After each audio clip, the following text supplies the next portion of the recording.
जय हिंद। आज के तुम्हारे 17 नम्बर क्लास भूगोलेर आमी एर आगे 16टा क्लास करिয়েছি। তোমরা আমার ইউটিউবে গিয়ে প্লেলিস্টে গিয়ে দেখতে পারো ক্লাসগুলো। তোমাদের পরীক্ষায় উত্তর লিখতে এবং যে কোনো কনসেপ্ট খুব সহজেই পরিষ্কার হয়ে যাবে। যারা 2026 সালে মাধ্যমিক পরীক্ষা দেবে পশ্চিমবঙ্গ বোর্ড থেকে, তাদের জন্য আমি ইতিহাস এবং ভূগোলের সম্পূর্ণ ক্লাস আমার ইউটিউবে করাবো। একবারে প্লেলিস্ট অনুযায়ী পরপর সাজানো থাকবে এবং প্রশ্ন উত্তরও করাবো। তোমরা প্রথমে ক্লাসগুলো দেখবে, ক্লাসগুলো দেখার পরে আমি প্রশ্ন উত্তর করব, সেই প্রশ্ন উত্তরগুলো দেখবে।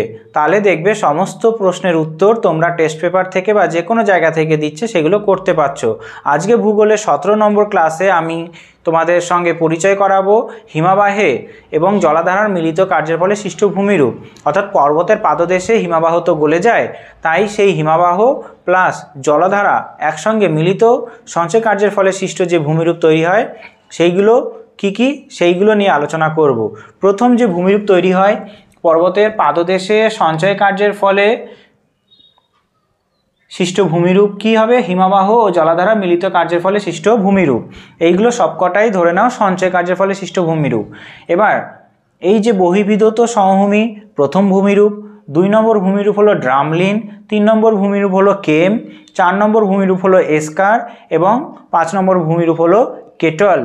এই 5টা ভূমিরূপ তোমাদের সঙ্গে চিত্রসহ আলোচনা করব।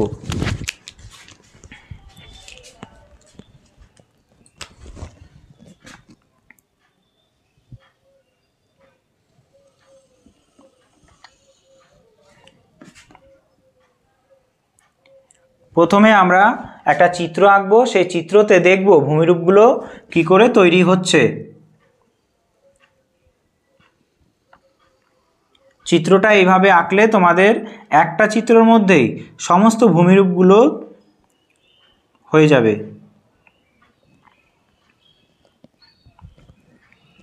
এইটা একটা উঁচু পার্বত্য অঞ্চল। এই উঁচু পার্বত্য অঞ্চল থেকে যখন হিমাবাহ নিচের দিকে নামবে, সেই হিমাবাহ নিচের দিকে নামার পর এই বরাবর কী হবে?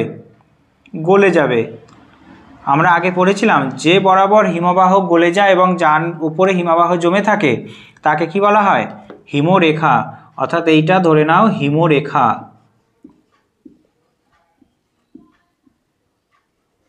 যার নিচে বরফ গলে যায় এবং যার উপরে বরফ জমে থাকে সেটাকে বলা হয় হিমরেখা। এবার হিমাবাহ যখন এখান থেকে নিচের দিকে নামবে, যা ক্ষয় করেছিল সব এই বরাবর জমা করবে, এই অংশটা বরাবর জমা করবে।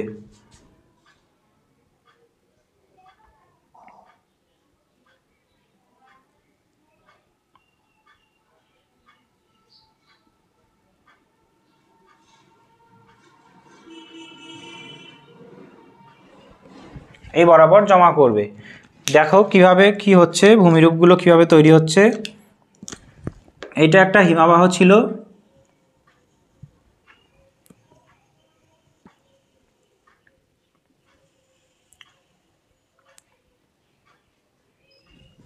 এই হিমাবাহটা এই বরাবর এসে গলে গেল। এবার এই হিমাবাহটা যখন গলে যাবে, হিমাবাহ বাহিত পদার্থগুলো এই যে এই বরাবর এই পর্বতের পাদদেশ বরাবর জমা হবে। এই রকম করে ছোট ছোট যে শিলাখণ্ডগুলো ছিল সেগুলো এখানে জমা হবে। আর এই গলা জলটা এখান থেকে এরকম করে সামনের দিকে এগিয়ে যাবে। গলা জলটা সামনের দিকে এগিয়ে যাবে। তাহলে এইখানে যে পদার্থগুলো জমা হলো, ডট ডট যেগুলো জমা হলো, এইটা কি হলো?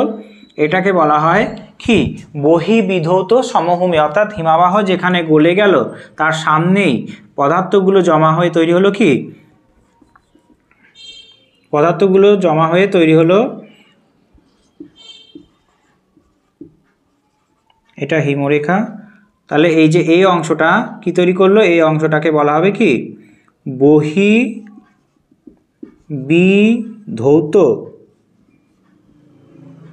সমভূমি। অর্থাৎ হিমাবাহ গলা জল প্লাস হিমাবাহ একসঙ্গে এইখানে জিনিসপত্রগুলো রেখে দিল। আর এটা মোটামুটি ধুয়েও গেল, কিছুটা জলের দ্বারা ধুয়েও গেল, আবার কিছুটা রয়েও গেল। এটাকে ওর জন্য বলা হচ্ছে কি? বহির্বিধৌত সমভূমি। ইংরেজিতে বলা হয় আউট ওয়াশ প্লেন। আর তোমরা দেখতে পাচ্ছ এইগুলো ছোট ছোট একটা নদী তৈরি হয়েছে, অর্থাৎ বহির্বিধৌত সমভূমি এই নদী দ্বারা বিচ্ছিন্ন হলো। বহির্বিধৌত সমভূমি কী হলো? নদী দ্বারা বিচ্ছিন্ন হলো। তাই এইকে বলা হয় কি? Valley train. অর্থাৎ বহির্বিধৌত সমভূমির সঙ্গে একটা শব্দ আর একটা যুক্ত হলো কি? Valley train. তাহলে ভ্যালি ট্রেন কি বলবো? ভ্যালি ট্রেন বলবো যে বহির্বিধৌত সমভূমি যদি নদী দ্বারা বিচ্ছিন্ন হয় তখন তাকে কি বলবো? Valley train. এরপর আছে কি? ড্রামলিন। ড্রামলিন কি হবে? এই বহির্বিধৌত সমভূমির ওপরে এই পদার্থগুলো জমা হতে হতে যদি এরকম উল্টানো নৌকার মতো তৈরি হয়, তখন তাকে বলা হবে কি? ড্রামলিন। এগুলো কি এক একটা ডিমের ঝুড়ির মতো লাগছে আর উল্টানো নৌকার মতো লাগছে, তাহলে এইগুলোকে এক একটাকে কি বলবো? ড্রামলিন। ড্রামলিনকে কি বলা হয়? ডিমের ঝুড়ির ন্যায় ভূমিরূপ বলা হয়। এটা কি? ড্রামলিন। ড্রামলিন কিভাবে তৈরি হবে? বহির্বিধৌত সমভূমির মধ্যে যেগুলো ক্ষয়করণ হয়েছিল হিমবাহ সেইগুলো জমা করে এরকম যদি উল্টানো নৌকার মতো তৈরি করে তখন তাকে বলা হবে কি? ড্রামলিন। এরপরে আছে কি? কেম। কেম বলতে কি বোঝায়? কেম বলতে বোঝায় এই বহির্বিধৌত সমভূমির ওপরে যদি ত্রিকোণাকার ভূমিরূপ তৈরি হয়, এরকম ত্রিকোণাকার যদি ভূমিরূপ তৈরি হয় তখন তাকে বলা হবে কি? কেম। ত্রিকোণাকার ভূমিরূপকে বলা হবে কি? কেম। ত্রিকোণাকার ভূমিরূপকে কেম বলবো, আর উল্টানো নৌকার মতো ভূমিরূপকে কি বলবো? ড্রামলিন। এরপর আছে কি? এস্কার। এস্কার মানে কি? এস্কার মানে হলো যে এই জায়গাটায় দেখতে পাচ্ছ যে হিমবাহ বাহিত জিনিসগুলো জমা হলো, এবার এইগুলো জমে যদি এরকম শৈলশিরার মতো জমা হয়, অর্থাৎ এঁকে বেঁকে জমা হয়,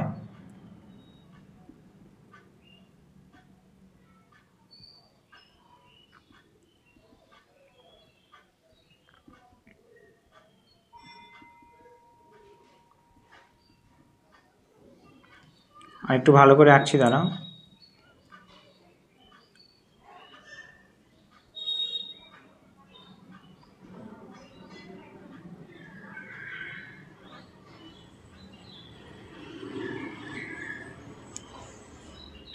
এরকম যদি এঁকে বেঁকে জমা হয়, শৈলশিরার মতো যদি জমা হয় তখন তাকে বলা হবে কি? এস্কার। এস্কার বলতে কি বোঝায়? এস্কার তৈরি হবে এই রকম শৈলশিরার মতো ভূমিরূপ।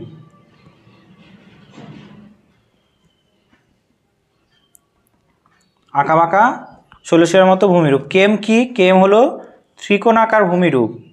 ড্রামলিন কি? ড্রামলিন হলো এইরকম উল্টানো নৌকার মতো ভূমিরূপ। আর কেটেল কি? কেটেল হলো এই রকম কোনো একটা জায়গায় দেখা গেল যে এই বরফ জমা হয়ে আছে অনেক দিন ধরে, এই জায়গাগুলোতে কোনো একটা জায়গায় বরফ জমে আছে, তাহলে বরফের একটা ভারের জন্য এই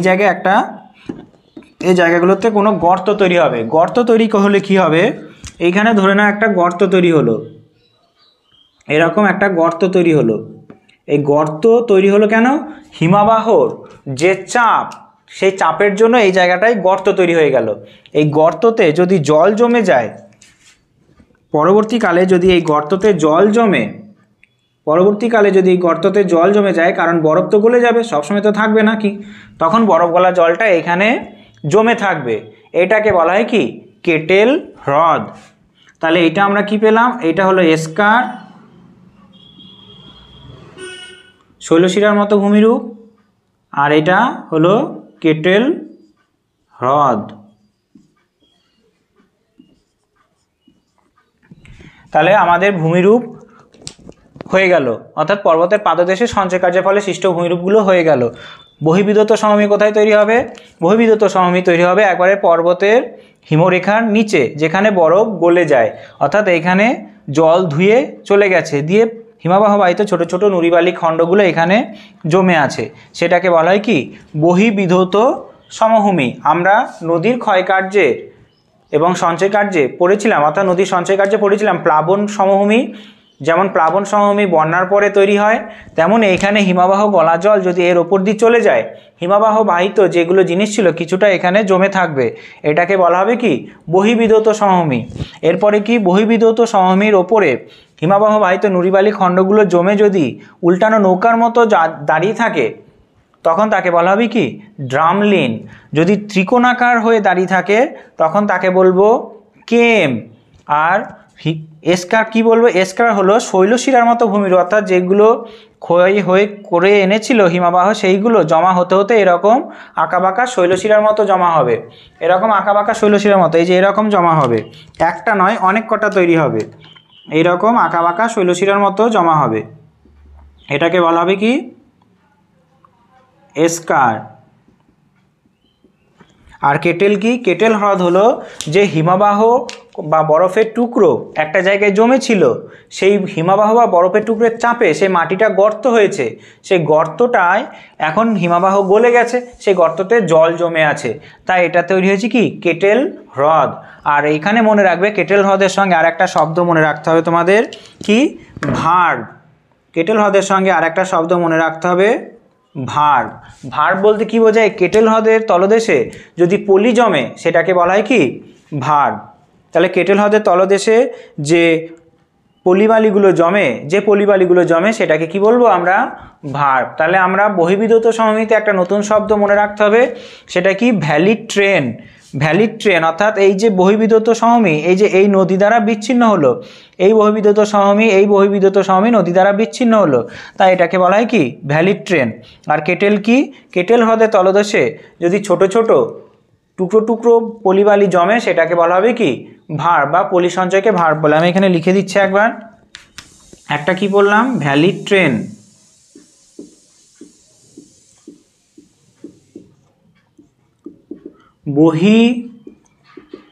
বহিবিধৌত সমভূমি নদী দ্বারা বিচ্ছিন্ন হলে।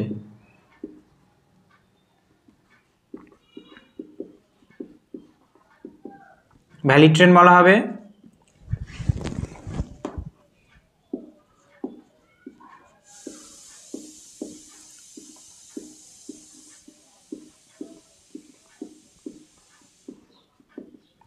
আর কেটেল হ্রদে কি বললাম ভার্ব। ভার্ব কি, কেটেল হ্রদের তলদেশে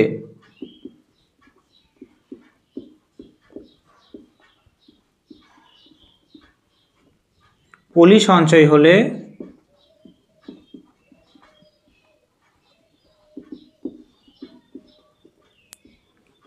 তাকে ভার্ব বলবো। আর একটা কি আছে কেটেল হ্রদের সঙ্গে আর একটা মনে রাখবে শব্দ, সেটাকে বলা হয়, সেটা হলো নব। অর্থাৎ কেটেল হ্রদে যদি ত্রিকোণাকার কোনো রকম ভূমিভাগ তৈরি হয় তখন তাকে বলা হবে কি নব। ত্রিকোণাকার উঁচু স্থানগুলোকে, এই যে কেটেল হ্রদের তলদেশে ধরে নাও এরকম কোনো উঁচু জায়গা তৈরি হইল, কোনো উঁচু জায়গা তৈরি হয়ে রইল, অর্থাৎ কেটেল হ্রদের তলদেশে যে উঁচু জায়গা তৈরি হয় এটা কেটেল হ্রদ। এই কেটেল হ্রদের যদি উঁচু জায়গা জমে থাকে অর্থাৎ ক্ষয় না পেয়ে যদি দাঁড়িয়ে থাকে এরকম, সেটাকে বলা হবে কি নব। ঠিক আছে, তাহলে কেটেল হ্রদের সঙ্গে ভার্ব আর নব মনে রাখতে হবে। ড্রামলিনকে কি বলা হয় বললাম, ডিমের ঝুড়ির মতো ভূমিরূপ। ডিমের ঝুড়ি বা উল্টানো নৌকা, উল্টানো নৌকা, ডিমের ঝুড়ির মতো ভূমিরূপ বা উল্টানো নৌকার মতো ভূমিরূপকে ড্রামলিন বলে। কেম হলো ত্রিকোণাকার ভূমিরূপ, ত্রিকোণ আকার ভূমিরূপ। আর এসকার কি হবে, শৈলশিরার ন্যায় ভূমিরূপ, শৈলশিরার মতো ভূমিরূপ।